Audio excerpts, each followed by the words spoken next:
సమయోచితముగా కొన్ని మాటలు మాట్లాడడానికి మీరే నాకు తోడును సహాయమును అందింపజేసి, విస్తారమైన మాటలలో దోషం ఉండక మానదు అని మీరు చెప్పినట్లుగా విస్తరించిన మాటలు నా నాలుక ద్వారా రాక ఉత్తమైన సందేశంతో విడలకు మంచి వర్తమానములు మీరే నాయన వినిపింపజేసి, మీరే మా జీవితాలను బట్టి మహిమ తెచ్చుకోమని కోరుకుంటూ ప్రాధేయపడుతూ అర్థిస్తూ, ఇప్పటి వరకు నాయన పాటల ద్వారా మీరు మహిమ తెచ్చుకున్నారని నమ్ముతూ, తిరిగి నాయన మీ వాక్యమును ధ్యానించడానికి మేము ప్రయత్నపడుచుండగా అన్ని విధాలా మీ సహాయమును మాకు అందించమని యేసయ్య పుణ్యనామాలను ప్రార్థించడి వేడుకొనుచున్నాను కనతండ్రి.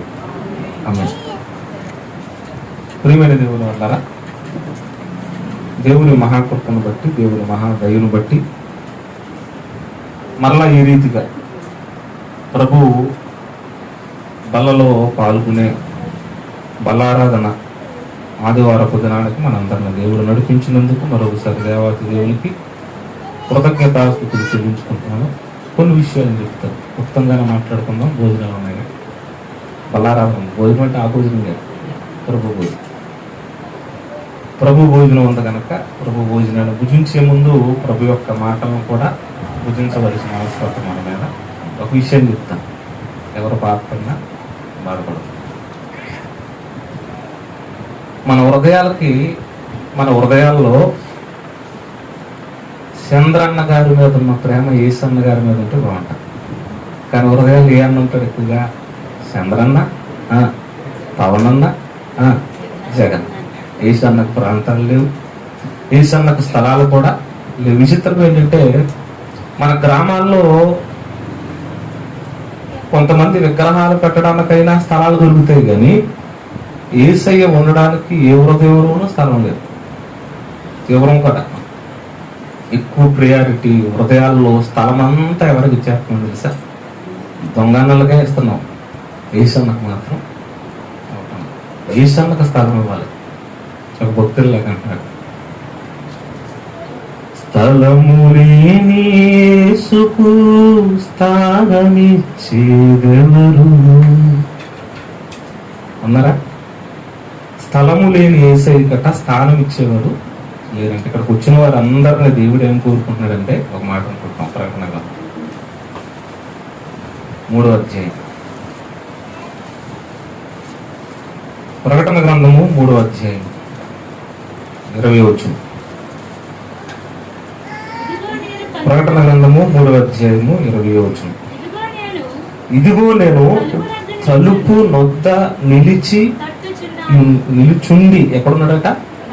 తలుపు నొద్ద నిలుచుండవలసిన కర్మ ఎవరికి వచ్చిందో తెలుసా? యేసయ్యకి వచ్చింది. ఏ తలుపు అనుకుంటున్నారు? మీ గుమ్మా దగ్గర ఉన్న తలుపు కాదు. ఇదిగో నేను తలుపు నొద్ద నిలుచుండి తట్టుచున్నాను, ఎవడైనా నా మాటిని తలుపు తీస్తాడేమో అని చూస్తున్నాను. ఎవడైనా తీస్తాడేమో అని చూస్తున్నాను. జగనన్న హృదయం దగ్గరికి వచ్చి తడతాడు, పవన్ అన్న హృదయం దగ్గరికి వచ్చి తడతాడు, చంద్రన్న హృదయం దగ్గరికి వచ్చి తడతాడు. మరి మోడీని అన్నీ అంటే బాగోదు కదా, ఆయన దగ్గరికి కూడా వచ్చి తడతాడు. కానీ తడుతూనే ఉన్నాడంట, కానీ తలుపు తీసేవారు ఎవరు కూడా లేదంటే అర్థం ఏంటనుకుంటున్నారు? స్థలం ఇచ్చేవారు ఎవరు కూడా లేరు. దయచేసి ఈరోజు మనమన్నా దేవునికి స్థలం ఇచ్చేవారుగా ఉండాలని కోరుకుంటూ వాక్య భాగంలోకి వెళ్దాం. త్వరగానే కొన్ని మాటలు చెప్తాం. దేవుడు బైబిల్ గ్రంథంలో వ్రాయించిన మాటల్ని మనం మనసు పెట్టి ధ్యానించగలిగితే ఆ మాటల్లో ఉన్న సారం మనకు అర్థమైతే దేవుని గురించి బ్రతకడానికి మనం ఇష్టపడతాం. ఆదికాండం 3వ అధ్యాయము, ఆదికాండము 3వ అధ్యాయము మొదటి వచనం. ఆదికాండము 3వ అధ్యాయము మొదటి వచనంలో రాయబడిన మాటను నేను చదువుతాను, మీరు జాగ్రత్తగా విందాం.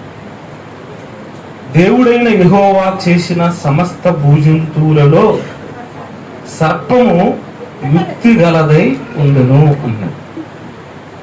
దేవుడు కలిగించిన భూజంతువులన్నిటిలో కూడా తెలివి కలిగినది ఏంటంటే సర్పమట, పాము. యుక్తి కలిగిందట, చాలా తెలివి కలిగిందంట. భూజంతువులన్నిటిలో కూడా మనం అనుకుంటాం సింహం పెద్దగా ఉంటుంది కాబట్టి సింహానికి జ్ఞానం ఎక్కువ, ఏనుగు పెద్దగా ఉంటుంది కాబట్టి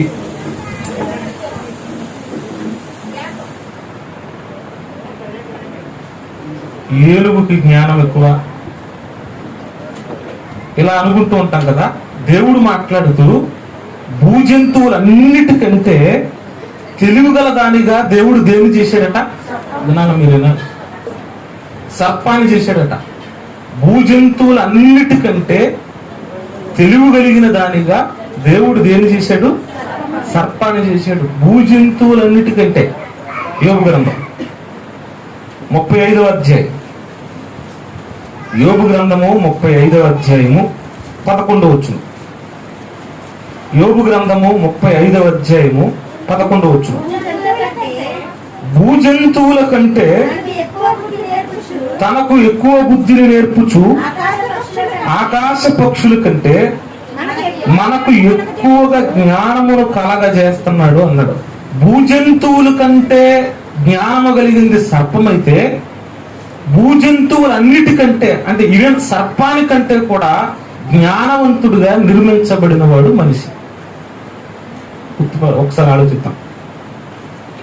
భూమి మీద ఉన్న జంతువులన్నిటికంటే తెలివిగల దానిగా సర్పాన్ని దేవుడు చేస్తే, సర్పాన్ని మిగిలిన జంతువులన్నిటికంటే తెలివి కలిగిన వాడిగా మనిషిని దేవుడు చేశాడు. మనిషిని దేవుడు చేశాడు. కానీ సర్పము కంటే తెలివిగల దానిగా చేసిన మనిషి భూజంతువుల కంటే తెలివిగల దాని దగ్గర ఏమైపోయింది తెలుసా? ఓడిపోయింది, అపజయం పాలైంది. దేవుడు పర్టికులర్ గా చెబుతున్నాడు, నేను సర్పము కంటే మిమ్మల్ని గొప్పవారిగా చేశాను గాని, సర్పము కంటే మిమ్మల్ని జ్ఞానవంతులుగా నిర్మించానే గాని దానికంటే మిమ్మల్ని కింద నేను నిర్మించలేదు. తెలుగు కలిగిన దానిగా మిమ్మల్ని నిర్మించాను. కానీ ఆది తల్లులైన ఆదాము అవ్వల దగ్గరకు వచ్చి సర్పము అనగా భూజంతువుల కంటే యుక్తి కలిగిన సర్పము భూజంతువులకన్నిటికంటే తెలివి కలిగిన మనిషిని ఏం చేసిందో తెలుసా? మోసం చేసింది. ఇది సాధ్యమా? ఇది సాధ్యమా? ఒక తెలివి తక్కువగా ఉన్నవాడు తెలివి కలిగిన వాడిని మోసం చేయగలడా? మీరు వినాలి జాగ్రత్తగా. ఒక తెలివి లేనివాడు, ఒక అమాయకుడు, ఒక రోడ్డంతా మైండ్ పనిచేయని వాడు, తిరుగుతున్నవాడు తెలివి కలిగిన వాడిని మోసం చేయగలడా? చేయలేడు. సర్పము ఆదాము అవ్వల కంటే చిన్నదా పెద్దదా? తెలివిలో చిన్నది, చాలా చిన్నది. మనిషి తెలివి ముందు సర్పము తెలివి చాలా చిన్నది. చిన్నదైన తెలివి కలిగింది పెద్దదైన తెలివి గల వాడిని పాడేసేసింది. ఎలా పాడేసేసింది? ఇది మనం తెలుసుకోవాలి కాదు ఈ ఉదయకాలం. ఇది మనం తెలుసుకుంటే మనకు ఒక మంచి నిజం ఈరోజు చెప్తాడు దేవుడు. మంచి నిజం. నేనైతే మరలా చెప్తున్నాను, భూజంతువులన్నిటికంటే తెలివి కలిగింది సర్పమే, కానీ సర్పము కంటే తెలివి కలిగిన వాడు నువ్వు నేను. కానీ అంత తెలివి కలిగిన వాడు తనకంటే తెలివి తక్కువ గలవాడి చేతులు ఏమైపోయాడు తెలుసా? వాడిపోవడానికి గల కారణం ఏంటి అని మనం ఆలోచించగలిగితే, ఏం జరిగిందన్న ఆలోచన ఒక్కసారి వెళ్ళగలిగితే మరొకసారి ఆది కాండానికి వెళ్దాం. ఆది కాండము 3వ అధ్యాయం 1వ వచనం. దేవుడైన యెహోవా చేసిన సమస్త భూజంతువులలో సర్పము యుక్తిగా ఉన్నట్టు. యుక్తి అంటే తెలివి కలిగిన దానిగా. ఎంత తెలివి ఉన్నా మనిషి కంటే తెలివి దీనికి లేదు. అయితే ఈ యుక్తి కలిగిన సర్పాన్ని ఒకడు చూశాడు. చూసి భక్తుడు చెప్తున్నాడు, కొరింథీయులకు రాసిన 2వ పత్రిక, కొరింథీయులకు రాసిన 2వ పత్రిక 11వ అధ్యాయం 3వ వచనం. కొరింథీయులకు రాసిన 2వ పత్రిక 11వ అధ్యాయం 3వ వచనం. సర్పము తన కుయుక్తి చేత, ఏంటి యుక్తి కదా దేవుడిచ్చింది? దేవుడిచ్చింది ఏంటి సర్పానికి? యుక్తి. కుయుక్తిని సర్పానికి దేవుడిచ్చాడు అంటే ఇవ్వలేదు. దేవుడు ఏం చెప్తున్నాడు? భూజంతువుల కంటే సర్పాన్ని దేవుడు యుక్తి కలిగిన దానిగా చేశాడు. మరి యుక్తి కలిగిన దానిగా చేస్తే భక్తుడైన పౌలు మహాభక్తుడు మాట్లాడుతూ కొరింథీ సంఘానికి వాక్యాన్ని చెబుతూ ఉత్తరాన్ని రాస్తాను ఏం చెప్తున్నాడు తెలుసా? సర్పము కుయుక్తితో మోసం చేసింది అంటున్నాడు. సర్పము కుయుక్తితో మోసం చేయడం ఏంటి? కుయుక్తి దానికి లేదు కదా, మోసం చేసే గుణం జంతువులకు లేదు కదా. నువ్వు భోజనం పెట్టేవరకు కుక్కని ఇంటి దగ్గర నువ్వు కట్టి దానికి భోజనం పెట్టడం మొదలు పెడితే భోజనం పెట్టిన యజమాని మీద ఖచ్చితంగా ఏం చూపిస్తుంది తెలుసా? విశ్వాసాన్ని చూపిస్తుంది, నమ్మికను చూపిస్తుంది. అంటే భూజంతువుల్లో దేనిలో కూడా కుయుక్తి అనేది కనిపించదు. ఎందుకంటే దేవుడు యుక్తులు పెట్టాడు, ఆ యుక్తులు సక్రమంగా పాటించుకుంటూ వెళ్ళిపోతాయి. నువ్వు గమనించారో లేదో, కొంతమంది పశువుల్ని మేపుతున్నవారు ఉంటారు. ఆ పశువులు మేపుతున్నవారు రోడ్డు అంట గొర్రెలు వెళ్తున్నప్పుడు మీరు ఎప్పుడైనా చూసారా? ఆ గొర్రెలకి వాడు కర్రచుకుని ఇలాగలా నేల మీద కొట్టి చిన్న ఏలేస్తాడు. ఏలయగానే యజమాని ఆ సౌండ్ దానికి అర్థమైపోతుంది. నువ్వు వెయ్యి ఏలెళ్ళి అక్కడ ఏం పట్టించుకోదు. ఎందుకు చెప్తాడు? గొర్రెల కంట తన యజమాని స్వరము ఎరుగులు గాని అంటాడు. అంటే గొర్రెలు, పశువులు, భూజంతువులన్నీ కూడా దేవుడు ఒక యుక్తి కలిగిన దానిగా చేశారు. యుక్తిగానే ఉంటాయి కానీ కుయుక్తి వాటిలో ఉండదు. కానీ పౌలు మహాభక్తుడు మాట్లాడుతూ అవ్వమ్మని ఎలా మోసం చేసిందో తెలుసా? సర్పం కుయుక్తితో మోసం చేసింది అన్నాడంటే యుక్తికి బదులుగా ఈ కుయుక్తి ఎక్కడి నుండి వచ్చింది? అది కాదు. ఎక్కడి నుండి వచ్చింది? ఏదో జరిగింది. మంచి విషయం దేవుడు మాట్లాడతాడు. ఏం జరిగిందంటే ప్రకటన గ్రంథం 12వ అధ్యాయం. ప్రకటన గ్రంథము 12వ అధ్యాయము 9వ వచనం. ప్రకటన గ్రంథము 12వ అధ్యాయము 9వ వచనం. కాగా సర్వలోకమును మోసపుచ్చుతున్నాడట. మోసం పుచ్చేది, మోసం చేసేది మన కళ్ళ ముందున్న సర్పమైతే కాదు. గుర్తుపెట్టుకోండి. సర్వలోకాన్ని మోసం చేసేవారు ఒకరు ఉన్నారు. సర్వలోకమును మోసపుచ్చుచు అపవాది అనియు సాతాను అనియు పేరు గల ఆది సర్పం అట. ఏ సర్పం అంటది? ఆది సర్పము, ఆ మహాసర్పము, ఆ మహాఘట సర్పము త్రోయబడును అంటున్నాడు. చూడండి, త్రోయబడును అంటారు. ఇక్కడ మాట్లాడుతూ మరియు గొప్ప స్వరము పెడదాం. మరియు గొప్ప స్వరము నాకు వినబడుతుంది. ఏంటా స్వరం అంటే చెబుతున్నాడు దేవుడు ఒక దాని గురించి మనకి నేర్పించడానికి ప్రయత్నం పడుతున్నాడు. మరియు ఒక గొప్ప స్వరము పరలోకము నుండి ఇలా చెప్పుట ఇంటిని రాత్రింబగళ్ళు మన దేవుని ఎదుట సహోదరులను మోసపుచ్చేవాడు ఒకడున్నాడు, మోసం చేసేవాడు ఒకడున్నాడు. ఆడట సర్వలోకమును మోసపుస్తున్న అపవాదట. వాడికి పెట్టిన పేరేంటి తెలుసా? ఆది సర్పము అన్నాడు. చూడండి, ఆది సర్పము. 20వ అధ్యాయము 2వ వచనం. 20వ అధ్యాయము 2వ వచనం ప్రకటన గ్రంథం. అతడు ఆది సర్పమును అనగా అపవాదిని సాతాను అను ఆ ఘట సర్పము పట్టుకుని అంటాడు. అంటే సర్పము అన్న పదాన్ని ఎవరికి అమర్చాడు అంటే ఆది కాలములో మోసం చేసింది ఎవరు అంటే అపవాది. సర్పానికి యుక్తి ఉంది, అపవాదికి కుయుక్తి ఉంది. కుయుక్తి అంటే మోసం చేయడం. వీడు ఆది నుండి కూడా మనిషిని మోసం చేయడమే ఇతని పని. ఇప్పుడు మనిషిని మోసం చేయడానికి యుక్తి కలిగిన సర్పాన్ని ఎంచుకుంది దేవుడు. భూజంతువులలో ఏ జంతువునైతే యుక్తిగా నిర్మించాడో ఈ యుక్తి కలిగిన సర్పములోనికి వెళ్ళి అపవాది తన కుయుక్తిని ప్రదర్శించింది. ఈరోజు కూడా మీరు గమనించండి, సమాజంలో ఎవరైతే తెలివి కలిగిన వారు ఎక్కువగా ఉన్నారో, జ్ఞానులు అనుకుంటున్న వారు ఎవరైతే ఎక్కువగా ఉన్నారో, పండితులు అనుకునేవారు ఎవరైతే ఎక్కువగా ఉన్నవారో వాళ్ళే ఏమంటారు తెలుసా? దేవుడు లేడు. ఎవరో మన పుస్తకాల్లో చదువుకుంటున్న శాస్త్రవేత్తలు కానీ, మన పుస్తకాల్లో చదువుకుంటున్నటువంటి జ్ఞానులు కానీ.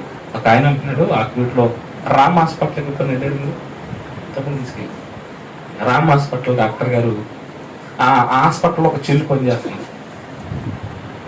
ఆ చెల్లి సుసన్న పనిచేస్తుంది, చెల్లి వాక్యంతో ఉంటది కదా. ఎందుకమ్మా బైబిల్ చదువుతారు, ఎందుకమ్మా బైబిల్తో ఉంటారు మీరు? నువ్వు తెలుసా, మనిషి పోతునుండే అంటాడు తండ్రి ఎవరట, పోతేనట. అంటే రామ్ హాస్పిటల్ డాక్టర్ గారు అన్న మాట ఇది, బయటదేం కాదు. అంత పెద్ద MBBS చదివి FRCS సంపాదించుకుని ఒక ఎముకల స్పెషలిస్ట్ గా ఆయన ఉంటూ ఆయన అంటున్న మాటలు తెలుసా, మనిషి అంతా పోతునుడు పుట్టాడట. ఈయనెవరో మనకంటే జ్ఞాని, అవునా కదా, మనకంటే జ్ఞాని. ఈ యుక్తి కలిగిన ఈ జ్ఞానిలోనికి ఈ కుయుక్తి ఎలా వచ్చింది? ఎప్పుడు గుర్తుపెట్టుకోవాలి, సాతాను ఎలా మోసం చేద్దంటే జ్ఞానము కలిగిన మనిషిలోనికి వెళ్ళి కుయుక్తును ఉపయోగించి మోసం చేస్తూ ఉంటారు, కుయుక్తును ఉపయోగిస్తూ ఉంటారు. ఎక్కడక్కడ ఏం జరిగిందంటే అవమ్మ దగ్గరికి వెళ్ళిపోయి ఎవరి ద్వారా వెళ్ళిందంటే యుక్తి కలిగిన సర్పములోనికి వెళ్ళి కుయుక్తిని ప్రదర్శిస్తుంది. ఈ రోజు కూడా మన జీవితాలను కూడా ఈ అపవాది ఎలా మోసం చేస్తుందో మీకు చెప్తాను. మన బ్రతుకులను కూడా ఎలా మోసం చేయడానికి ఇది ఇష్టపడుతుందో మీకు చెప్తాను. ఇలా బైబిల్ గ్రంథంలో మనం జాగ్రత్తగా చూసుకుంటూ వెళ్ళిపోతే ఆదాము గారి కోసం ఒక మాట రాయబడింది, చూద్దాం. తిమోతికి రాసిన మొదటి పత్రిక 2వ అధ్యాయము 14వ. తిమోతి గారికి రాసినటువంటి, పౌలు గారు రాసినటువంటి 2వ పత్రిక 2వ అధ్యాయము 14వ ఒకసారి చదువుదాం. మరియు ఆదాము మోసపరచబడలేదు గాని స్త్రీ మోసపరచబడి అపరాధములో పడిన. 2:14 మళ్ళా చదువుతాం. మరియు ఆదాము మోసపరచబడలేదు గాని స్త్రీ మోసపరచబడి అపరాధములో పడిను. ఎవరు మోసపరచబడలేదట చెప్పాలి, ఎవరు మోసపరచబడలేదట? మంచి విషయం చెప్తాను. ఆదాము దగ్గరికి అపవాది ముందెళ్ళిందటండి, మోసం చేయడానికి, కుయుక్తును ఉపయోగించడానికి. ఆదాము దగ్గరికి వెళితేనట ఆదాము ఏం పడలేదట, మోసపోలేదట. ఎందుకంటే ఆదాముకి తెలుసు, చెప్తారు. ఆదాముకు తెలుసు దేవుడు ఎంత గొప్పోడో తెలుసు, దేవుడు ఎంత మంచోడో తెలుసు, దేవుడు మనిషిని ఎందుకు నియమించాడో తెలుసు, ఎందుకు నిర్మించాడో కూడా ఆదాముకి తెలుసు. అందుకే దెయ్యం మొట్టమొదట ఆదాము దగ్గరికే వెళ్ళిందట. మనం అనుకుంటాము అవ్వగారి దగ్గరికి వెళ్ళింది అనుకుంటాం. అమ్మగారి దగ్గరికి కదట మొట్టమొదట వెళ్ళింది. ఎవరి దగ్గరికి వెళ్ళింది తెలుసా? ఆదాము దగ్గరికి వెళితేనట ఆదాము ఎట్టి పరిస్థితుల్లో కూడా దాని మోసానికి పడిపోలేదట. చెప్తున్నాడు చూడండి. మరియు ఆదాము 13వ వచనం చదువుదాం. 13వ వచనం. మొదట ఆదామును తరువాత అవ్వను నిర్మింపబడిన కారా? మరియు ఆదాము మోసపరచబడలేదు గాని స్త్రీ మోసపరచబడి అపరాధములో పడిపోయింది. స్త్రీని మోసం చేసింది కానీ ఆదాముని మోసం చేయలేకపోయింది. ఏం చెప్తున్నాడు ఇక్కడ? ఈ మాటను దేవుడు ఎందుకు గ్రహించాడు? ఏం చెప్పడానికి? ఈ సంఘటనని, ఆనాడు ఆదామవ్వల జీవితంలో జరిగిన ఈ సంఘటనని సంఘానికి ఒక పరిశుద్ధ గ్రంథం పెట్టి, సంఘానికి ఒక పరిశుద్ధ గ్రంథాన్ని ఇచ్చి, ఆ గ్రంథంలో ఆదామవ్వల మోసపరచబడిన పరిస్థితిని రాసి మనకెందుకు ఇచ్చాడు అంటే, ఇక్కడ దేవుడు చెప్తున్నాడు ఆదాము మోసపరచబడలేదు, అపవాది చేత ఆదాము మోసపరచబడలేదు. ముందు ఆదాము దగ్గరికి వెళ్ళింది కానీ ఆదాము అపవాది చేత మోసపరచబడలేదు కానీ అవ్వగారు మాత్రం మోసపరచబడిపోయారట. ఇప్పుడు ఆదాముకు భార్య ఎవరు? అవ్వ. గుర్తుపెట్టుకోండి, ఆదాముకు భార్య ఎవరు? అవ్వ. చూద్దాం. కొరింథీయులకు రాసినటువంటి మొదటి పత్రిక 15వ అధ్యాయము. కొరింథీయులకు రాసినటువంటి మొదటి పత్రిక 15వ అధ్యాయము 45వ వచనం. ఇందు విషయమై ఆదాము మొదటి మనుష్యుడు జీవించు ప్రాణి ఆయనను వ్రాయబడి ఉన్నది.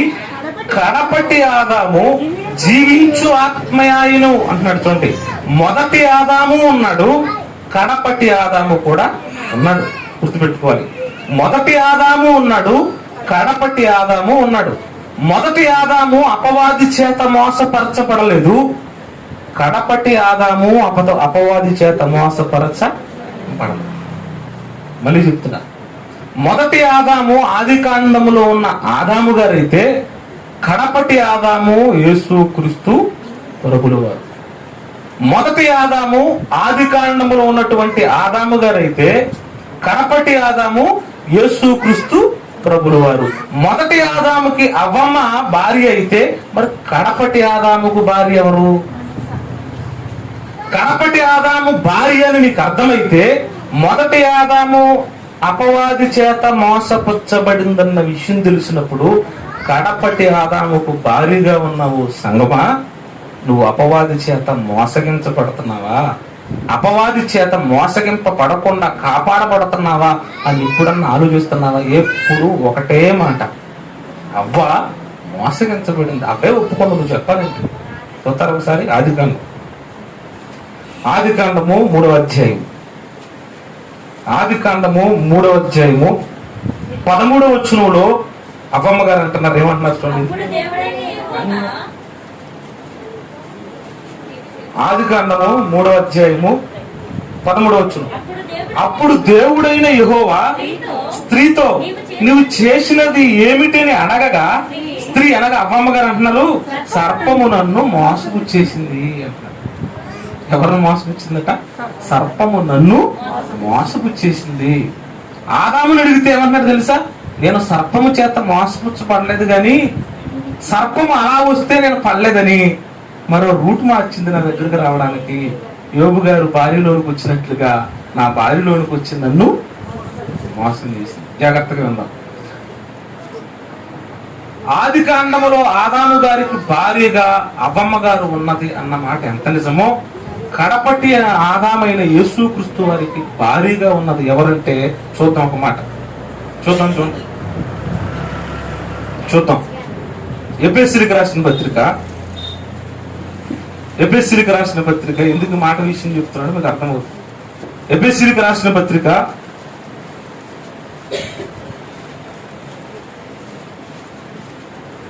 5వ అధ్యాయము, ఎఫెసీయులకు రాసిన పత్రిక 5వ అధ్యాయము 22వ వచనం, స్త్రీలారా ప్రభువునకు వలె మీ సొంత పురుషులకు లోబడి ఉండుడి, క్రీస్తు సంఘమునకు శిరస్సయులాగున పురుషుడు భార్యకు శిరస్సు. భార్యతో సంఘాన్ని పోలుస్తున్నట్టు చూద్దాం. ఆదాము గారి భార్య అవ్వమ్మ అయితే అవ్వమ్మ గారికి శిరస్సు ఎవరు? ఆదాము భర్త. సంఘము అంటే మనందరము సంఘం అయితే దేవుడు మనందరిని ఏమంటామనంటే యేసుక్రీస్తుకు మీరు భార్యగా అలంకరింపబడిన వారు అన్నాడు. అంటే మనందరం కూడా ఎవరికి భార్య అంటే స్వయాన యేసుక్రీస్తు వారికి భార్య. మన భర్త ఎవరంటే శారీరకంగా ఆలోచించొద్దు భర్త భార్య అనగానే, ఆత్మరూపం. శిరస్సు అనగా అధికారం. భార్య మీద భర్తకి ఎలా అధికారం ఉందో, భార్య మీద కేంద్ర బిందువుగా భర్త ఎలా ఉంటున్నాడో, సంఘానికి శిరస్సు, కేంద్రము, అధికారి, సర్వాధికారి ఎవరంటే యేసుక్రీస్తు వారు. ఇప్పుడు ఆదాము పక్కన భార్యగా ఉన్న అవ్వమ్మను మోసం చేయడానికి వచ్చిన ఆ ఆది సర్పము యేసుక్రీస్తు వారు భార్యగా ఉంటున్నటువంటి సంఘాన్ని మోసం చేయడానికి రావట్లేదా? వాళ్ళ పండితులు వేసేసారు, వాళ్ళని అపవాదం మోసం చేసింది, అవ్వమ్మ అపరాధంలో పడింది, నెట్టివేయబడింది అని ఎప్పుడు మాట్లాడుకుంటున్నావు కదా నువ్వు కూడా కడపటి ఆదామైన యేసుక్రీస్తు వారికి భార్యగా మారేవు కదా. బాప్తిస్మం ఎప్పుడైతే తీసుకున్నావో మనందరం కూడా క్రీస్తుకు భార్యగా అలంకరింపబడుతున్నాం కదా. మరి మనల్ని మోసం చేయడానికి రాలేదని ఎందుకు అనుకుంటున్నావు? మనల్ని మోసం చేయడానికి వస్తుందన్న విషయం నీకు ఎప్పుడు తెలుస్తుంది? నీకు ఎప్పుడు అర్థమవుతుంది? నువ్వు ఎప్పుడు కళ్ళు తెరుచుకుంటావు? అపవాది మోసపోయిన తర్వాత గుండెలు బాదుకుని దేవుని దగ్గర అంటున్న మాటని తెలుసా, నేను అపవాది చేత మోసపోయాను అని అవ్వమ్మగారు ఏడుస్తున్నారు. అంత భయంకరమైన బాధ మామూలు బాధ అనుకుంటున్నారా? ఏదేను తోట నుండి గెంటి వేయడం అంటే మామూలు బాధ అది. అక్కడ ప్రయాస, బాధ, ఇబ్బంది కనబడుతుంది మనకి. 3వ అధ్యాయం చివరి వరకు చదివితే చాలా ప్రయాస ఏర్పడింది. దేవుడు నెట్టు వేస్తే తర్వాత వచ్చేదండి తెలుసా, ప్రయాసే. రేపటి దినాన కూడా యేసయ్య వచ్చినప్పుడు దేవుడు మనల్ని కూడా నెట్టు వేయడానికి సిద్ధపడి ఉంటున్నాడు. ఎందుకంటే నువ్వు కూడా అపవాది చేత మోసపోయేవా అంటాడు. మనందరూ తెలిసిన మాట. నోటెడ్ పదాలు ఏంటి? మోసపోకుడి దేవుడు ఎక్కిరింపబడడు. ఓ స్త్రీ, ఓ పురుషుడా, ఓ సంగమా, యేసయ్య భారీగా ఉన్న సంగమా, మోసపోకుడి, దేవుడు ఎక్కిరించబడడు. నువ్వు ఏది విత్తుతావో ఆ పంటని ఖచ్చితంగా కోస్తావు. విత్తిన పంటను 6 నెలల తర్వాత 3 నెలల తర్వాత కోస్తున్నావు కదా నువ్వు విత్తిన పంటనే నువ్వు కొయ్యడు నువ్వు చూస్తున్నావు కదా నువ్వు కూడా దేవునికి వ్యతిరేకంగా అపవాది చేత మోసపుచ్చబడితే రేపొద్దున నీ పంట కూడా ఎలా ఉంటుందో ఒక్కసారి అవ్వమ్మ గారిని చూసుకో, అవ్వమ్మ గారిని జ్ఞాపకం చేసుకో. అంటే అపవాది ఎప్పుడు కూడా భార్యను మోసం చేయడానికి వస్తుంది, అనగా సంఘాన్ని మోసం చేయడానికి వస్తుంది. ఎందుకంటే అది కుయుక్తి కలిగింది. ఈ కుయుక్తి కలిగింది. సంఘములో యుక్తి కలిగిన వారు ఎవరున్నారు, సమాజంలో తెలివి కలిగిన వారు ఎవరున్నారు, సమాజంలో అతి జ్ఞానము కలిగిన వారు ఎవరున్నారో వీళ్ళని చూసుకుంటదండి. తెలుసా? ఎంతమంది జ్ఞానులు ఉన్నారో వాళ్ళని చూసుకుంటది. తెలివి కలిగిన వారు ఎవరున్నారో వాళ్ళని చూసుకుంటది. మెల్లగా వాళ్ళకే తెలియకుండా వాళ్ళలోనికి ప్రవేశించేది. ఇక ప్రవేశించిందంటే సంఘాన్ని విచ్చలవిడిగా మార్చేస్తుంది. ప్రారంభపు యేసుక్రీస్తు వారు సంఘం ప్రారంభిస్తున్నారు. 12 మంది శిష్యులు గ్యాదర్ అయ్యారు. 12 మంది శిష్యులు గ్యాదర్ అయ్యేసరికి ఈ 12 మంది శిష్యులలో ఒకళ్ళలోనికి వచ్చేసింది, సంఘంలోనికి వచ్చేసింది. ఎవరిలోనికి? సుబుద్ధుడు, అందగాడు, యేసయ్య మాటను ఎప్పుడు గౌరవించేవాడు, అనేక స్వస్థతలు చేసినవాడు. 12 మంది పిలవబడ్డారు అంటే అర్థమేంటి తెలుసా? యోధా గారిని కూడా యేసయ్య పిలిస్తే వచ్చినవాడు. మనం కూడా పిలవబడ్డామా లేదా? పిలవబడ్డామా? ఒకసారి మాటను చూసి మరలా యోధా గారి దగ్గరికి వెళ్దాం. తెస్సలోనికులకు రాసిన పత్రిక 2వ పత్రిక 2వ అధ్యాయము 14 వచ్చు. 2వ పత్రిక 2వ అధ్యాయము 14 వచ్చు. మీరు ఎలాగున రక్షింపబడి మన ప్రభు అయిన యేసు క్రీస్తు యొక్క మహిమను పొందవలెనని, దేవుని మహిమను పొందవలెనని ఆయన మా సువార్త వలన మిమ్ములను పిలిచారు. మనందరిని ఎలా పిలిచారట? సువార్త వలన. ఎవరో ఒక ఆయన ప్రసంగం వినో, ఎక్కడో ఒక వాక్యము చదువు, లేక ఎక్కడో ఒక పాట వినో, లేక ఏదో ఒక కార్యము నీ జీవితంలో జరిగో మొత్తానికి నీవు దేవునిలోనికి పిలువబడ్డావు. ఆనాడు శిష్యులు కూడా అలానే పిలువబడ్డారు. ఆనాడు ఆదాము జీవితంలోనికి అవ్వమ్మ కూడా దేవుని చేత పిలువబడినదే. ఆదాములో నుంచి బయటకు వచ్చిందే. కానీ అవ్వమ్మ మీద ఎలా కార్యక్రమం చేసిందో మనకు తెలుసు. తర్వాత ప్రారంభంలో శిష్యుల్ని పిలిచిన తర్వాత శిష్యులలో కూడా వెళ్ళిపోయింది. ఎందుకు? సంఘము ఎప్పుడు కూడా యేసయ్యకు భార్య బలహీన ఘటమని ఎరిగి అన్నాడు. చూసారు ఇప్పుడు అన్నారు మీరు? భార్య ఎలాంటిదట? బలహీన ఘటం. భార్య అంటే మీరే కాదు, సంఘము కూడా బలహీనులు ఉంటారు, బలహీన ఘటాలు ఉంటాయి, బలహీనతలో ఉన్నవారు ఉంటారు. బలహీన ఘటమని ఎరిగి జ్ఞానము చొప్పున కాపురం చేయాలంటాడు. జ్ఞానము చొప్పున వారి పట్ల మెలకుగా ఉండాలంటాడు. దేవుడు కూడా ఎంత చక్కగా బోధిస్తూ ఉంటాడు తెలుసా? భార్యకు కావలసిన, సంఘానికి కావలసిన మాటలు ఎంత చక్కగా చెప్పడానికి ఇష్టపడతాడో ఆయన.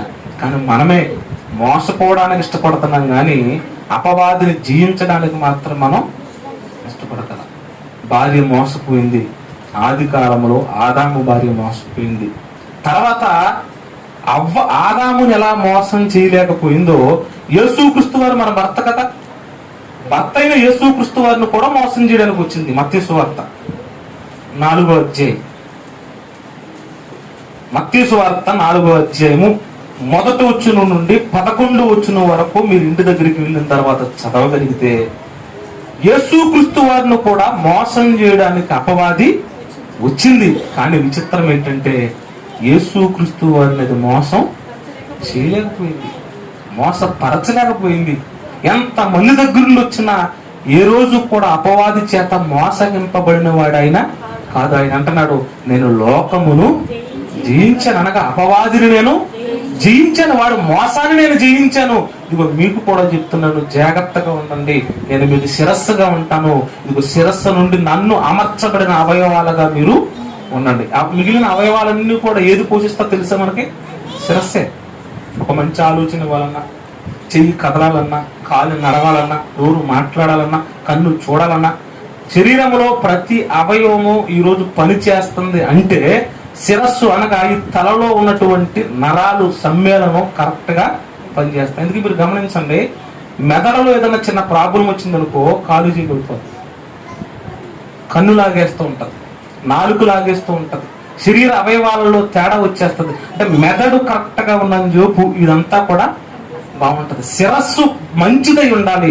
శిరస్సు మంచిదై ఉన్న జోపు మనం బాగుంటాం. అంటే మనం పడిపోతున్నామంటే, మనం నాశనం అయిపోతున్నామంటే, మనం మోసపోతున్నామంటే మన శిరస్సు ఎవరో మార్చేశారు.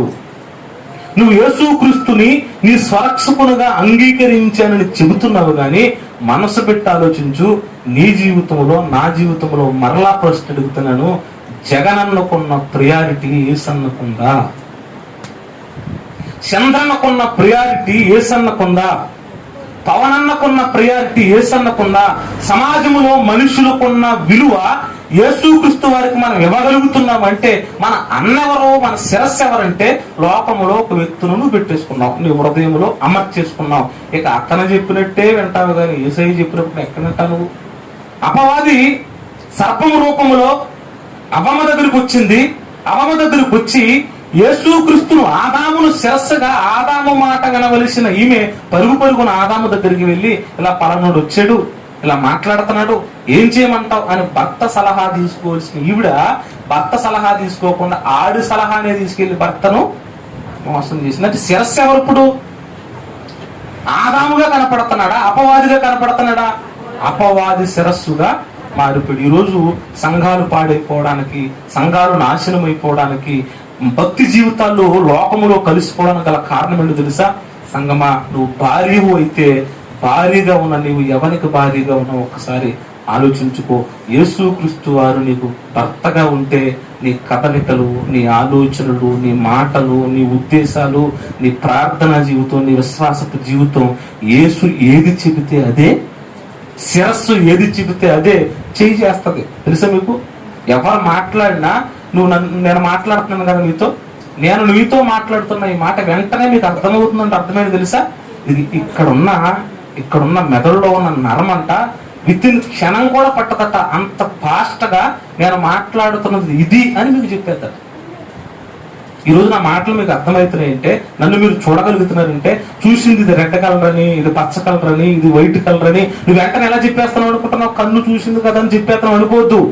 ఆ కలర్ ఇది అని చెప్పేది కన్ను కాదు. కన్నుకి నరం ఉంది, ఆ నరము మెదడుకి కనెక్ట్ అయి ఉంది. ఆ మెదడు చెప్తుందట ఏమని? ఇది తెలుపు, ఇది నలుపు, ఇది పచ్చదనం. అంటే చూసారా, మెదడు చక్కగా పనిచేస్తే అన్ని బాగుంటాయి. ఇదిగో ఈ మెదడు లోపం వచ్చిన వాళ్ళ దగ్గరికి వెళ్ళి ఇలా చూపించి ఈ కలర్ ఏంటని అడగంటే అలా మౌనంగానే ఉంటారు, కళ్ళు అలా తెలిసి అలాగే ఉంటారు. ఏమైంది వాళ్ళకి? ఏం మాట్లాడరు. అమ్మ ఇది తినంటే తినరు, అమ్మ ఈ వస్త్రం వేసుకుంటే వేసుకోరు. నువ్వు చక్కగా వస్త్రాలు వేసుకుంటున్నావు, నువ్వు చక్కగా తింటున్నావు, నువ్వు చక్కగా పరిగెడుతున్నావు, నువ్వు చక్కగా పడుకుంటున్నావు. వాళ్ళు పడుకోరు, మాట్లాడరు, స్పందించరు. ఎందుకు అలా ఉంటుందంటే వాళ్ళ మెదడు సరిపోలేదు. ఈరోజు కూడా క్రైస్తవులు శిరస్సు మారిపోయింది కనుకే పాపం చేస్తున్నారు. ఈ రోజు కూడా సమాజంలో మనుషులు ఎందుకు పాడైపోతున్నారంటే, మనుషు భయంకరంగా ఎందుకు తిరుగుతున్నాడంటే, భర్తగా మరొకరు వచ్చేసారు మన స్థానంలోనికి.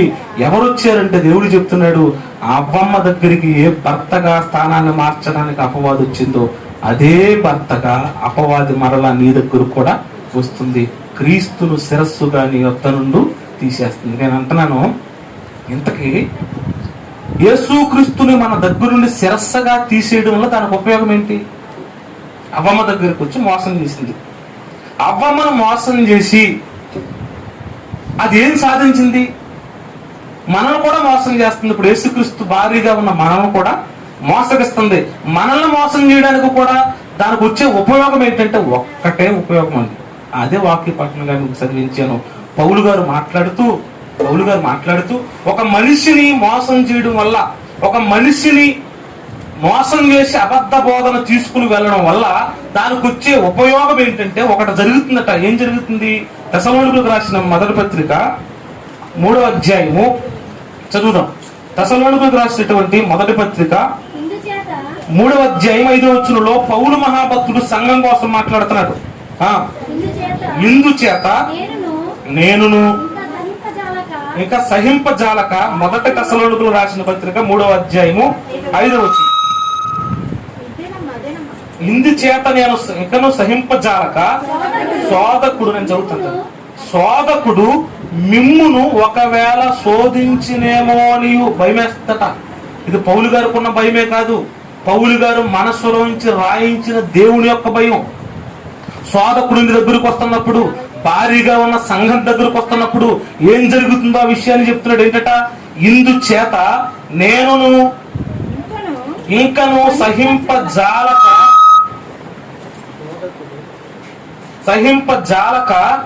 శోధకుడు మిమ్మును ఒకవేళ శోధించినేమో అనియు మా ప్రయాస వ్యర్థమైపోవునేమో అనియు అంటున్నాడు. చూడండి, వినండి మీరు.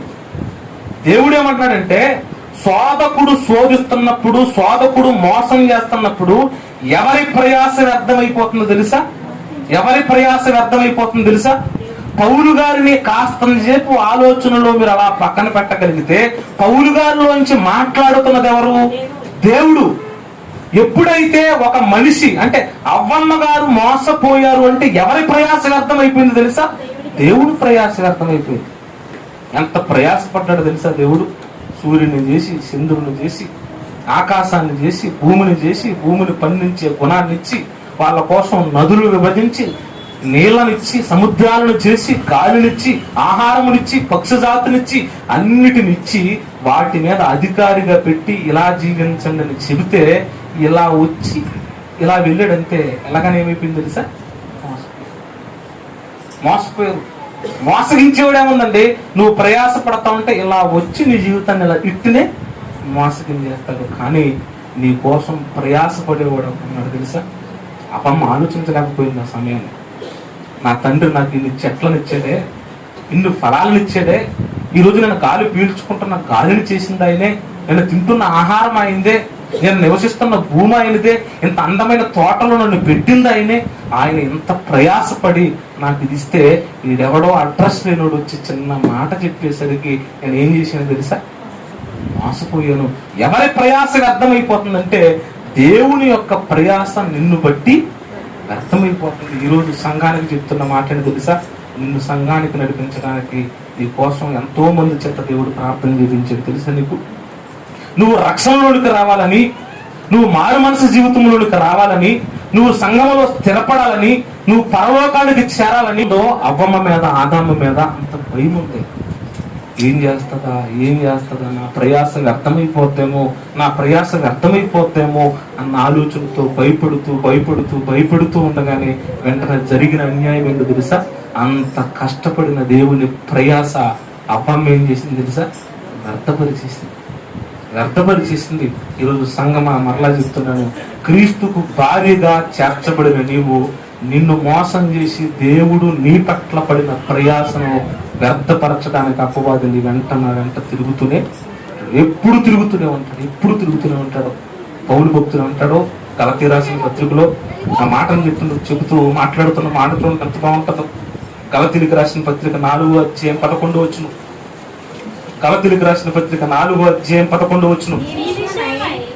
మీ విషయమై నేను పడిన కష్టము ఎక్కడ వ్యర్థమైపోద్దా అని ఇదిగో మిమ్మల్ని గూర్చి నాకు భయమేస్తుందన్న మాట ఒక అపోస్తుడైన పౌలుది కాదు ప్రియమైనవారా, దేవునిది. పౌలు వెనక నడిపిస్తున్నటువంటి దేవునికున్న భయం ఏంటో తెలుసా?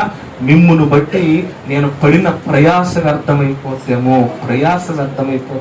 ఒక సేవకుడిని దగ్గరకు వస్తున్నదంటే, ఒక వ్యక్తి నీ కోసం మోకరించి ప్రార్థన చేస్తాడంటే, నిన్ను రక్షించాలని నేను ఇంటి దగ్గర దాకా వాక్యాన్ని తీసుకొస్తున్నాడంటే, నువ్వు ఎక్కడున్నా నీ దగ్గరికి నీ చెవులోనికి వినపడాలని సెల్ ఫోన్ అనేది అపవాది ఎలా ఉపయోగించిందో నాకు తెలియదు. కానీ అసలు నేనైతే అనుకుంటాను, సెల్ ఫోన్ అనేది దేవుడు సువార్త కోసమే కనిపెట్టబడింది. కనిపెట్టబడింది. ఆ సెల్ ఫోన్ లో దేవుని వాక్యాలు ఎన్నో నీ కంటి ముందుకు పంపిస్తూ ఉంటాడు. కానీ అవ్వమ్మ లేక దేవుడు వాక్యము నీ కంటికి కనపడదు. రుచి కలిగిన పండుగ చెడిపోయే పండు ఎలా కనిపించిందో, ఈరోజు సెల్ ఫోన్ ఇప్పగానే కనిపించే పల్లె అని తెలుసా? మనిషిని చెడగొట్టే పల్లె, అసభ్యకరమైన మార్చేవే. నిన్ను ఎలాగైనా మోసం చేయాలి, దేవుణ్ణి నీ పట్ల ఉన్నటువంటి వ్యర్థం చేసేయాలి, ప్రయాసను వ్యర్థం చేసేయాలని అపవాది సెల్ ఫోన్ నీ ద్వారా వచ్చేసింది, నీ మెదడులోనికి వచ్చేసింది, నువ్వు స్నేహం చేస్తున్న స్నేహితుల్లోనికి వచ్చేసింది, నీ బంధువుల్లోనికి వచ్చేసింది, సంఘంలోనికి వచ్చేసింది. దాని ఎత్తును మాత్రం నువ్వు పసిగట్టు. మొదటి ఆదాము భార్య మోసపోయిన ఆవిడ గెంటి వేయబడిందన్న చదువుతున్నావే కానీ కడపటి ఆదాముకు భారీగా ఉన్న సంఘాన్ని కూడా నెట్టివేయడానికి అపవాది మోసం చేసి దేవుని చేత మెడగెంటి వెంటనే పరలోకము నుంచి నరకానికి గెంటి వేయడానికి అక్కడ ఎదురు చూస్తూ ఉంటే దాని ఎత్తుని ఎవరో గమనించారు. అందరూ మోసపోతున్నారు. ప్రయాస వ్యక్తమైపోతుందట. ప్రయాస ఇలా చెప్పాడంటే వాక్యం చూడండి, గలతీయులకు రాసిన పత్రిక ఎంత బాగుంటుంది. సేమ్ అవ్వమ్మ దగ్గరికి వచ్చిన మాట ఇక్కడ కనపడుతుంది. చూడండి ఎంత బాగుంటుంది. గలతీయులకు రాసిన పత్రిక మొదటి అధ్యాయము, గలతీయులకు రాసినటువంటి పత్రిక మొదటి అధ్యాయము 6వ వచనం. క్రీస్తు కృపను బట్టి మిమ్మును పిలిచిన వారిని విడిచి భిన్నమైన సువార్త తట్టు మీరు ఎంత త్వరగా తిరిగిపోతే నాకు ఆశ్చర్యం అయిపోతుంది. ఏంటి మీకోసం నేను చేసిన ప్రార్థన ఏంటి, మీకోసం నేను చేసిన బోధ ఏంటి, మిమ్మల్ని రక్షించడానికి యేసు చేసిన త్యాగం ఏంటి, వాళ్ళ త్యాగాలను చూసి మీరు మారేరు అనుకునే లోగానే మారిన మీరు ఎంత స్వచ్ఛమైన వాక్యం విన్న మీరు ఎంత త్వరగా ఏమైపోయారట.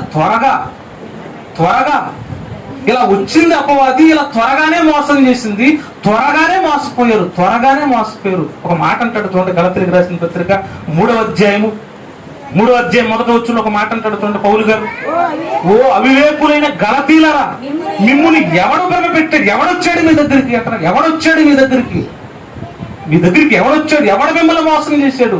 ఈ అబద్ధపు బోధ వైపు మిమ్మల్ని నడిపించింది ఎవడో? ఇదే మాటను అవ్వమ్మని అడుగుతున్నప్పుడు, ఆదాముని అడుగుతున్నప్పుడు మాటను చూస్తే దేవుడే బాధపడుతున్నాడు అన్న విషయం మనకు అర్థమవుతుంది. ఆదికాండము 3వ అధ్యాయము చదువుతాం. 11వ వచనం. వాళ్ళు మోసపోయిన తర్వాత ఆదామ వాళ్ళని దేవుడు అడుగుతున్న మాట చూడండి. 11వ వచనం. అందుకైనా నీవు దిగంబరివ నీకు తెలిపిన వాడు ఎవడు? పౌలదే అడుగుతున్నాడు సంఘానికి. మిమ్మల్ని ఈ బోధలోనికి నడిపించింది ఎవడు అంటే ఆదికాండము ఆదాము అవ్వల దగ్గర ప్రారంభించిన ఈ అపవాది మోసాలు కొత్త నిబంధన కాలములో యేసుక్రీస్తు వారు వెళ్ళిపోయిన తర్వాత ప్రారంభపు సంఘములో గలతీయ సంఘాన్ని పౌలు ప్రశ్నిస్తున్న మాటని తెలుసా? ఓ అవివేకులైన గలతీయులారా, మిమ్మల్ని ఎవరు ఎంత త్వరగా భ్రమపెట్టింది భ్రమను కల్పించాడు ఆ రోజు కూడా కదా. అవ్వకు భ్రమను చూపించేశాడు. ఇది తింటే నువ్వు దేవుడుగా అయిపోతావు అనగానే నువ్వు భ్రమల్లోనికి వెళ్ళిపోతాము. ఈ రోజు మన జీవితాలు ఎలా నువ్వు భ్రమలంటే దేవుడి మీద నమ్మకం లేదని చెప్తున్నాను. దేవుడి మీద నమ్మకం లేదు. అస్తమాల మాట్లాడుతున్నాను అనొద్దు కానీ, అనుకోవద్దు కానీ, ఎంత భ్రమ పెడుతుందంటే ఒక రాజకీయ నాయకుడిని నీ హృదయంలో దేవుడిగా మలిచేస్తుంది. నువ్వు గమనించట్లేదు. దేవుడిగా మలిచేస్తుందని నీకు అది అర్థం కావట్లేదు. ఒక రాజకీయ నాయకుడు విగ్రహానికి దండ, ఒక రాజకీయ నాయకుడు కొన్న విలువ పూలదండ ఎక్కడ కట్టుకెళ్ళేస్తాను తెలుసా? మనం ఒక విగ్రహానికి పూలదండ వేస్తాం. అంటే ఎంత గౌరవిస్తున్నావు నువ్వు. భ్రమ పెడుతుంది చూడు, నిన్ను భ్రమ పెడుతుంది. ఒక మనిషి గొప్పోడు అన్న దాని విషయంలో చూపించేసి మనిషి వైపు నీ మనసును తిప్పేసి దేవుడు ప్రతిష్ఠించుకుంటే, దేవుడు నిన్ను కోరుకుంటే, దేవుడు నిన్ను పిలుచుకుంటే దేవుడికి స్థానం పూర్తిగా తొలగిపోయి ఈరోజు హృదయాలు ఇప్పితే వాట్సాప్లో, యూట్యూబుల్లో, ఇంకా ట్విట్టర్లో వాళ్ళు ట్విట్ చేస్తున్న మాటలు చూస్తూ ఉంటే నా రక్తం పోయి జగన్ కనపడతా అంటున్నాడు. నా గుండు చీల్చు చూడు, ఏం కనపడతారు? చంద్రన్న కనపడతారు, పవనన్న కనపడతారు, లోకంలో ప్రతి ఒక్కరూ కనపడతారు. గుండులు విప్పు చూసినా ఎవరు కనిపించట్లేదు తెలుసా? ఏసన్న కనిపించట్లేదు. అవ్వమ్మ గుండు విప్పగానే ఎవడ కనిపించాడు తెలుసా? అపవాది కనిపించాడు. భార్య మరొకరికి భార్య అయిపోయింది. ఆదాముకు భార్యగా ఉండవలసిన అవ్వమ్మ అపవాదికి సొత్తుగా మారిపోయింది. ఈ రోజు కూడా యేసుక్రీస్తు వారికి భార్యగా ఉండవలసిన సంఘము మోసపోతుంది. మరలా మన దగ్గరికి సాతాను వస్తుంది. అది ఎన్ని విధాలుగా మన దగ్గరకు వస్తుందో బైబిల్ చూసినప్పుడు ఆశ్చర్యం అయిపోతాయని అంటున్నాడు పౌలు గారు. ఎంత త్వరగా మీరు భిన్నమైన సువార్త తట్టుకు తిరిగిపోతే నాకు చాలా ఆశ్చర్యమైపోతుంది. దొంగ బోధలు, దొంగ భక్తులు, దొంగ విశ్వాసులు సంఘంలోనికి ప్రవేశించేస్తున్నారు. ఎవరి బోధ వారిదే. యేసయ్యను ఆచరించే, యేసయ్యను స్తుతించే, యేసయ్యను కొనియాడే, యేసయ్య సన్నిధిలో మోకరించి ప్రార్థన చేసుకుని పాపాలను విడిచిపెట్టి ఒక అన్నాల కన్నీటి కార్చే ప్రార్థన కలిగిన జీవితాలు లేవు. ఒకవేళ కన్నీరు కార్చిన కన్నీటిలో కూడా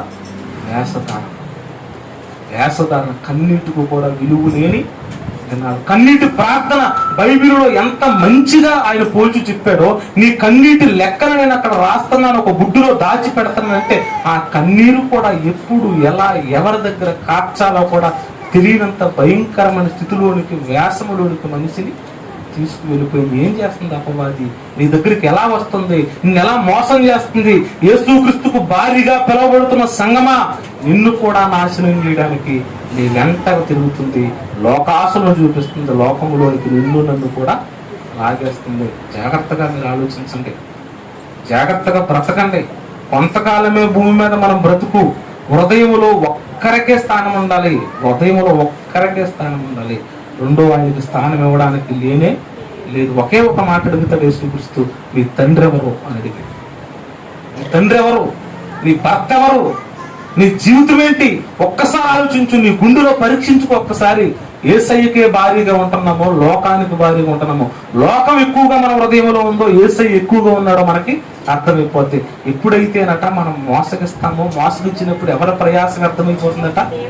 దేవుని యొక్క ప్రయాస అర్థమైపోతుంది. ఆ మాటను చూడండి, ఒక్కసారి ముగిస్తాను. రోమిలికి రాసిన పత్రిక 4వ అధ్యాయం 5వ వచనం. రోమిలికి రాసిన పత్రిక 4వ అధ్యాయము 5వ వచనం. 4వ అధ్యాయం రోమిలికి రాసిన పత్రిక 5వ వచనాన్ని ఒక్కసారి నేను చదువుతాను, మీరు వినండి. పని చేయక భక్తిహీనుని అండర్లైన్ చూసుకోవాలి. ఎందుకు ఈ మాటలు చెప్తున్నాడు అనుకుంటారు మీరు? ఎండలో నాకు శ్రమలు కారుతున్నాయి, నా దగ్గర ఫ్యాన్ లేదు, మీ దగ్గర ఫ్యాన్ ఉంది. జాగ్రత్త. 4:5 పని చేయక భక్తిహీనుని నీతిమంతులుగా తీర్చువాని యందు. ఎవరైందట? నువ్వు భక్తిహీనుడు, నువ్వు త్రాగుబోతు, నువ్వు తిరుగుబోతు, నువ్వు లోకంలో తిరిగేవాడు. ఓకే, నువ్వు జగనన్న దగ్గరికి వెళ్తున్నావు. జగనన్న భక్తిహీనత నుండి నిన్ను విశ్వాసిగా, నీతిమంతుడిగా ఏమన్నా తీర్చిదిద్దుతాడు. పోలే నువ్వు చంద్రన్న దగ్గరికి వెళ్తున్న వెళ్ళు, మంచిదే. చంద్రన్న ద్వారా నీ జీవితం ఏమన్నా నీతిమంతుడిగా మార్చబడుతుందా? పగలు, ప్రతీకారాలు, కక్షలు, సాటి మనిషిని మీద ప్రేమ లేని తత్వాన్ని నేర్పిస్తుందా? ఓకే, నువ్వు పవనన్న దగ్గరికి వెళ్తున్నావు. పవనన్న దగ్గరికి వెళ్ళడం వల్ల, ఆ విశ్వాసములోనికి నువ్వు వెళ్ళడం వల్ల అన్న ద్వారా మంచిని నేర్చుకుని చెడుని విడిచిపెట్టేసి పాపానికి దూరంగా ఉంటే ఏమైనా బ్రతుకుతున్నావా? మనసు మీద పెట్టుకుని మీరే అడగండి, నీ మనస్సాక్షిని అడుక్కోండి. ఏం చెప్తున్నాడు నేను చదువుతానా? పని చేయక భక్తిహీనుని నీతిమంతునిగా తీర్చువాని యందు విశ్వాసముంచు వానికి వాని విశ్వాసము నీతిగా. నువ్వు ఆలోచించు, నిన్ను నీతిమంతునిగా చేస్తున్నది ఎవరు? ఏ మాట నిన్ను పాపమును విడిపించేలా చేస్తాయి? ఏ మాట నిన్ను నాశనము చేయకుండా మంచి మార్గంలోకి నడిపిస్తాయి? సాక్ష్యాలు వింటున్నాం కదా, ఎంతమంది సినీ నటులు మారిపోతున్న విషయాలు మనం వింటున్నాం కదా, ఎంతమంది అన్ని జనాంగము మారిపోయి మాట్లాడుతున్న సాక్ష్యాలు వింటున్నాం కదా, ఎంతమంది దొంగలు మారిపోయి మాట్లాడుతున్న మాటలు వింటున్నాం కదా, ఎంతమంది స్త్రీలు తన జీవితపు పాత జీవితాన్ని విడిచిపెట్టి దేవుళ్ళలోకి వచ్చిన వారి మాటలు మనం వింటున్నాం కదా. వాళ్ళు ఎంత చెప్పినా వాళ్ళు అంటున్న మాటలు తెలుసా? యేసయ్య దగ్గరకు వచ్చిన తర్వాత నా పాత జీవితం యేసయ్య దగ్గరకు వచ్చిన తర్వాత నా మురుకు బ్రతుకును ఉతికేశాడు. ఈరోజు తెల్లని వస్త్రము లాంటి జీవితం నా జీవితంలోకి వచ్చిందంటే దానికి కారణం ఏమన్నా కాదు, కేవలం యేసన్నే అంటున్నారు. మరి ఈరోజు ఒకవేళ నువ్వు వెళ్ళు, నా కాదనట్లా, నువ్వు వెళ్ళు, ఆ చోటకు వెళ్ళు. ఆ చోటకు వెళుతున్నప్పుడు ఆ అన్న ఏమన్నా నిన్ను నీతిమంతుడిగా చేస్తాను నువ్వు అనుకుంటున్నాను. నువ్వు వెళ్ళు కాదనట్లా, నువ్వు తిరుగుతున్నప్పుడు ఆ అన్న ద్వారా ఏమన్నా నువ్వు అపవాదిని జయించి పరలోకానికి వెళ్లే మార్గం ఏమన్నా నీకు కనిపించిందా? నీ త్రాగుని విడిచిపెట్టే తత్వం కనిపించిందా? అసభ్యకరమైన సినిమాలకు వెళ్లే ఆ తత్వాన్ని పోగొట్టిందా? అసభ్యకరంగా లోకంలో తిరిగే ఆ భయంకరమైన విధానాన్ని పోగొట్టిందా? ఒక స్త్రీ వెళుతుంటే రోడ్డు మీద తల్లిగా చూడాలని నేర్పించింది యేసు. ఒక స్త్రీ రోడ్డు మీద నడుస్తూ ఉంటే స్త్రీలు కూడా తల్లిగా ప్రేమించమని చెప్పింది యేసు. ఒక పురుషుడు రోడ్డు అంటే వెళతా ఉంటే ప్రతి వాడిని ఒక అన్నను చూడమని చెప్పింది యేసు. ఒక మంచి లక్షణం నీలో కొడుతుందంటే అది యేసయ్య మాట వలన తప్ప మరొకరి వలన కలగనే కలగదు. అందుకే ఇదే రోమిలికి రాసిన పత్రిక కొద్దిగా ఎదరగ ప్రయాణం చేస్తే విశ్వాసం కోసం మాట్లాడుతూ 10వ అధ్యాయం 17వ వచనంలో భక్తుడు ఏం మాట్లాడుతున్నాడు చూడండి.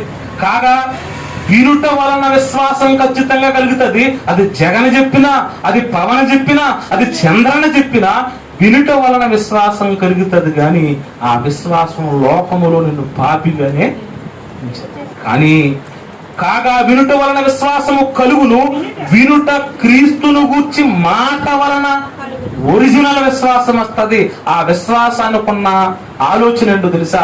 పూర్తిగా పాపాన్ని అసహించుకోవడం, పూర్తిగా లోకాన్ని ద్వేషించడం, పూర్తిగా లోక సంబంధిగా ఉండకుండా బ్రతకడం, దృశ్యమైన వాటి వైపు నేత్రాలు ఎత్తకుండా అదృశ్యమైన వాటి వైపు నేత్రాలు ఎట్టే విశ్వాసము మనలోనికి పుట్టడం. ఈ విశ్వాసం ఎవరి వల్ల వస్తుందట? వినుట క్రీస్తును గూర్చిన మాట వలన వస్తుంది. జాగ్రత్తగా మెల్లమెల్లగా క్రైస్తవులు కూడా ఏమైపోతున్నారు తెలుసా? క్రైస్తవులు కూడా ఫ్యాన్లు అయిపోయారు. ఏ ఫ్యాన్లో? గిరాగిరా తిరుగుతున్న ఫ్యాన్, కానీ ఇళ్ళనే గిరగిర తిరుగుతున్నాడు. ఒకరోజు ఒక మంచి నాయకుడి కోసం ప్రార్థన చేయి, అంతేగాని అత్యాశతో హృదయంలో పెట్టుకుని బ్రతకో నాశనం. అతనిలో ఒక మంచి నాయకత్వం ఉందని నీకు కనిపిస్తే అది చంద్రన్నలో ఉన్న, పవనన్నలో ఉన్న, జగనన్నలో ఉన్న ఒక మంచి నాయకత్వం ఉంది అని నీకు కనిపిస్తే మోకరించయ్యా, ఈ మంచి గుణం సమాజానికి ఆయన ద్వారా చూపించని ప్రార్థన చేయి. అంతేగాని ఆ అన్నను పట్టుకుని నువ్వు తిరగడం మొదలు పెట్టావంటే తర్వాత నీ జీవితం అంతా కూడా నాశనానికి వెళ్ళిపోయే అవకాశం ఉంది. దేవుడు అంటున్నాడు, ప్రారంభపు ఆదాముకు భార్య అయిన అవ్వమ్మను అపవాది ఏం చేసింది తెలుసా? మోసగించింది. మరి కడపటి ఆదామైన యేసుక్రీస్తుకి భార్య అయిన సంగమా నిన్ను మోసగిస్తుంది. వ్యక్తుల మీద ఆశల్ని, లోకం మీద ఆశల్ని ఏం చేసి నిన్ను మోసగించి మెల్లగా నేను ఏం చేస్తుంది తెలుసా? దేవుని చేత నెట్టివేయబడటానికి సిద్ధపడి నాకు అనిపిస్తుంది. మీరు నమ్మరు, స్వస్థత చేశారట. స్వస్థత చేయడం తప్పేం కాదు. రోగుల కోసం ప్రార్థన చేశారంట. రోగుల కోసం ప్రార్థన చేయడం పెద్ద తప్పేమి కాదు. మరి ఇంత మంచి పనులు చేసినప్పుడు అక్రమము చేయువారులారా మీరు నా యొద్ద నుండి పోండి అంటే ఏమనాలి చెప్పండి? స్వస్థత చేయడం తప్పు చెప్పండి.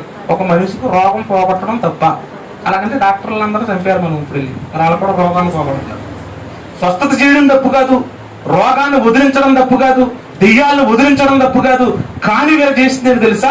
ఒక సత్మార్గములో ఉంటూ, సత్క్రియలను చేస్తూ, సత్య విషయమైన దేవుని అవలంబిస్తూ, సత్యవాక్యములో జీవిస్తూ ఇలా హృదయాల్లో అన్నీ చేస్తున్నారు. కానీ దేవుడికి చేయవలసింది ఏది కూడా చేయరు. పైకి కనపడేది వేరట, లోన మీరు గమనించండి. ఒక పెళ్లికి వెళ్ళారు, పెళ్లి చూపులకి వెళ్తే అమ్మాయి చాలా నల్లగా ఉంది. నల్లగా ఖర్జూర పంట ఏదో నేరేడు పండు ఉంది, నేరేడు పండులా ఉన్నది.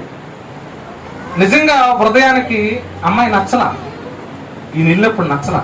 కానీ హైదరాబాద్లో 3 పెళ్లి ఈవిడికి పర్మనెంట్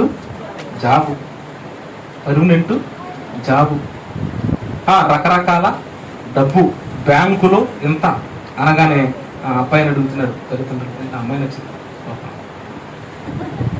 ఏది సూపరు? హృదయంలో బ్లాక్, పైకి మాత్రం సూపర్ అంటున్నావు. దేన్ని బట్టి సూపర్ అన్నావు? ఇదే బైబిల్ గ్రంథం ఏమన్నాడు తెలుసా? దేవుడు అవ్వమ్మతో ఆదాముతో అన్న మాట అంటే తెలుసా? ఈ పండు తినిన దినమున మీరు నిశ్చయముగా చచ్చిపోతారు అన్న విషయం దేవుడు చెప్పేసాడు. విన్నారు, కనపడిపోయింది ఈజీగా. ఆ పండు ఎలా ఉంటుందో మనం వర్ణించుకోండి, అందంగా ఉందనకుండా వర్ణించుకోండి. ఈలోగా వచ్చి చెప్తుంది, ఏమని చెప్తుంది? ఆపర్స్ ఇది తిన్నావనుకో నువ్వు దేవుడితో సమానంగా ఎంత బాగుంటుందో తెలుసా? దేవుడు ఎలాంటోడంటే ఆయన అంత పక్షపాతి ఎవరు ఏం కాదు. నువ్వు ఆయనలా మారిపోతావని కుళ్ళొచ్చి సృష్టించాడా? కుళ్ళొచ్చేసి అది తింటే నువ్వు దేవునిగా మారిపోయి, దైవ సంబంధిగా మారిపోయి, నువ్వు కూడా లోకాలను పరిపాలిస్తావని ఆయనకి గేస్ వచ్చేసి ఏం చేసేది తెలుసా? దేవుడు దీన్ని మీకు తినొద్దన్నాడు, ఇది తిని చూడు అనగానే ఆ పండును చూడగానే సింహాసనం మీద కూర్చుంటాం కనపడుతుంది. ఎవరికి? కూర్చుని నిర్జీగా దేవదూతలను సిటికేసినట్టు ఇవన్నీ ఊహల్లో కనపడుతున్నాయి. పండును చూసినప్పుడు ఎలా ఉందో చూడండి. ముగిస్తాం. 3వ అధ్యాయము ముగించేస్తాం అన్న మాటలు పడుతుంది. 5వ వచనం, 3వ అధ్యాయం 5వ వచనం. ఏలయనగా మీరు వాటిని తినిన దినమున మీ కన్నులు తెరవబడును. సాతాను చెప్తుంది, కన్నులు తెరవబడును, మీరు మంచి చెడ్డలు ఎరిగిన వారే. ఎలా ఉంటారో తెలుసా? దేవుళ్ళు వలే మారిపోతారు అనేసరికి వెంటనే కళ్ళు ఒక్కసారి వెప్పతీసింది, చూస్తుంది. 6వ వచనం. ఆ స్త్రీ ఆ వృక్షము అప్పుడు దాకా మంచిగా కనిపించలేదా? ఆహారమునకు మంచిదియు, కన్నులకు అందమైనదియు. అబ్బా తెలివి అంట. అంటే ఇప్పుడు తెలివి లేదు. దేవుడు ఏమంటున్నాడు? భూజంతువుల కంటే మీరే తెలివి గలవారంటే, లేదు లేదు, ఈ పండు తింటేనే నువ్వు గొప్ప తెలివి గలదాని అవుతావు అని చెప్పిందట. ఏమంటుంది? వివేకమిచ్చు రమ్యమైనదియు ఉండుట చూసి. ఇలా చూసిందట. అపవాది విధానం కూడా అలాగే ఉంటుంది. అపవాది ఎలా చూపిస్తుందో తెలుసా మనకి? ఈ మధ్యలో దేవుళ్ళలోకి వచ్చిన వారు కూడా వేరే కొన్ని నిజాలు చెప్పుకుంటారు. దేవుళ్ళలోకి వచ్చిన వారు కూడా మాత్రం ఎందుకు చూపిస్తానంటే, ఇలాంటి జీవితాలు ఒక రాజకీయమని కాదు, కానీ పాపపు తత్వాన్ని మెల్లమెల్లగా బాప్తీసం పొందిన వారిలోనికి దెయ్యం రప్పించేస్తుంది. తన భారీగా ఉంటున్న మనలను లోకంలోనికి ఈడ్చుకెళ్ళిపోయి ఆదామం వల్ల నెట్టి వేయడానికి అది విపరీతముగా ప్రయాసపడుతుంది. మోసపోయేలా చేసేదేమి నా నుండి మనందరం గుర్తెరగవలసింది తెలుసా? మోసపోకుడి, దేవుడు ఎక్కిరింప పడడు. నువ్వేది విత్తుతావో ఆ పంటని కోస్తావు. మారదాం, జీవితాలు మార్చుకుందాం, దేవుని కోసం బ్రతుకుదాం, దేవుని కోసం జీవిద్దాం. త్వరలో యేసయ్య రాబోతున్నాడు. యేసయ్య వచ్చినప్పుడు మంచి లోకాన్ని మనకు ఇవ్వబోతున్నాడు. మన హృదయం ఎప్పుడు స్థానం ఆయనకే ఉండాలి. పొరపాటున ఆయన స్థానం నీలోంచి పోతుందంటే దేవుడు నీ పట్ల ప్రయాసపడిన ప్రయాసం అంతా ఏమైపోతుంది తెలుసా? వ్యర్థమైపోతుంది. నిజంగానే అవమానం వ్యర్థమైపోతుందంటే అర్థం ఎందుకున్నారు? అవమానం. ఎంత కష్టపడిన తర్వాత నువ్వు దేవుడికి అవమానం తెచ్చేవనుకో ఎంత పాటుపడిపోతాడు. మన కుమారులను కష్టపడి పెంచిన తర్వాత మనకి ఎదురు తిరిగితే, మన మీదే చీతితే, మన మీదకి వస్తే ఎంత భయంకరమైన బాధ నీకు వేస్తుందో. నిన్ను పుట్టించి, నిన్ను పెంచి, ఇన్నిచ్చి మరలా లోకములోనికి జారిపోయేవని తెలిసి యేసయ్యను రప్పించి మరలా పాప విమోచన అనుగ్రహించిన తర్వాత కూడా మరలా లోకం వైపు నువ్వు వెళ్ళిపోతే అపవాది కాళ్ళ రెక్కేస్తున్న దేవుని దగ్గర. దేవుడు తలదించుకునే స్థితి మన జీవితాలను బట్టి మనం రప్పిస్తున్నాం అంటున్నాడు పౌలు గారు. ఏంటో తెలుసా? దయచేసి మేము మీ పట్ల పడిన ప్రయాసగా అర్థమైపోతేమో అన్న భయం మాకు పుట్టుచున్నది. దేవుడు చాలా ప్రయాసపడ్డాడు 2 లక్షలలోకి నడిపించడానికి. ఆ ప్రయాసని అర్థం చేసేవా? మళ్ళీ చెప్తున్నాను, వ్యర్థమైపోతావు. వ్యర్థము సమస్తము వ్యర్థమే. ఈ లోకపు నటన త్వరలో గతించిపోతుంది అంటాడు. అందుకే వాటన్నిటిని మన మధ్యలో ఉంచుకుని మనందరం కూడా బలారాధన సిద్ధపడాలని కోరుకుంటూ మనందరం మోకరిద్దాం.